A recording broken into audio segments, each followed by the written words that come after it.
ঈদের আনন্দকে কয়েক গুণ বাড়িয়ে তুলতে সাধারণ মানুষ ভিড় করছেন বিনোদন কেন্দ্রগুলোতে। আশপাশের এলাকা ছাড়াও দূর দূরান্ত থেকে বিভিন্ন শ্রেণী পেশার মানুষ আসছে আনন্দময় সময় কাটাতে। ঈদের এই লম্বা ছুটিকে কাজে লাগাতে কেউ বেছে নিয়েছেন সমুদ্র, আর কেউ পাহাড়, আর কেউ নিজ এলাকার আশেপাশের বিনোদন কেন্দ্রগুলোতেই পরিবার নিয়ে ঘুরে বেড়াচ্ছে। ঈদের ছুটি কাটাতে বিশ্বের দীর্ঘতম সমুদ্র সৈকত কক্সবাজারে ভিড় করেছেন লাখো পর্যটক।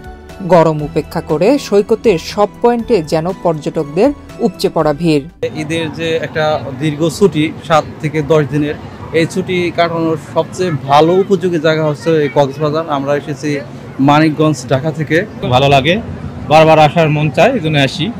সাগরকন্যা কুয়াকাটা সমুদ্র সৈকত সূর্যোদয় ও সূর্যাস্ত দেখতেও ভিড় করেছেন পর্যটকরা। সৈকতের বালিয়াড়িতে হইহুল্লোড়ে মেতেছেন পর্যটকরা। বান্ডেল থাকলে প্রতি সেনমানিতে টাকা বাঁচবে। বিকাশ সেনমানি বান্ডেল কিনে জিতুন প্রতি লেনদেনে। অনেকে সমুদ্রের তীরে আছড়ে পড়া ঢেউয়ের সঙ্গে মিতালিতে মেতেছে। প্রাকৃতিক সৌন্দর্য কুয়াকাটা, ঈদে সবাই ঘুরতে আসে, তার জন্য আসছে। কুয়াকাটা সমুদ্রে এসে আসলে ঈদের ছুটিতে আসছি, অনেক ভালো লাগছে। এখানে মুহূর্তটা অনেক অনেক অনেক সুন্দর। এই সরকারি ছুটিতে আমরা আশা করতেছি যে দর্শনার্থীরা সংখ্যা আরও বাড়বে, তো তাদের জন্য আমরা নির্বিঘ্নে কাজ করব। প্রাকৃতিক সৌন্দর্যের লীলাভূমি দেখতে ঈদের টানা বন্ধে খাগড়াছড়ি জেলার বিভিন্ন বিনোদন কেন্দ্রগুলোতে বেড়েছে পর্যটক সমাগম।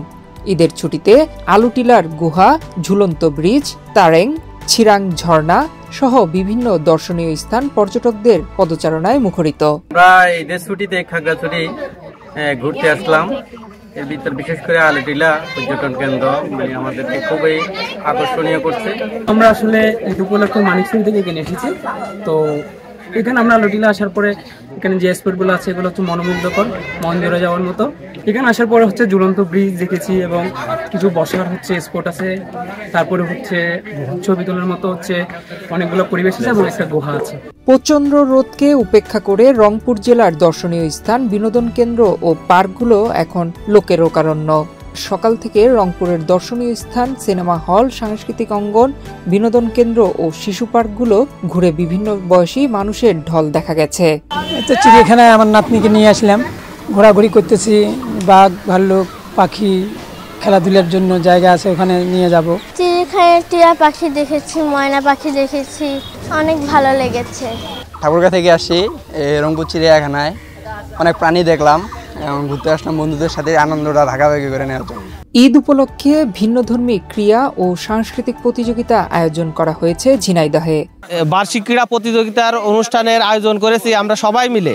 আমাদের গ্রামের মহিলাদের স্বতঃস্ফূর্ত অংশগ্রহণ, পুরুষদের অংশগ্রহণে আমরা এটা সুষ্ঠুভাবে প্রায় সম্পন্ন করতে পারছি।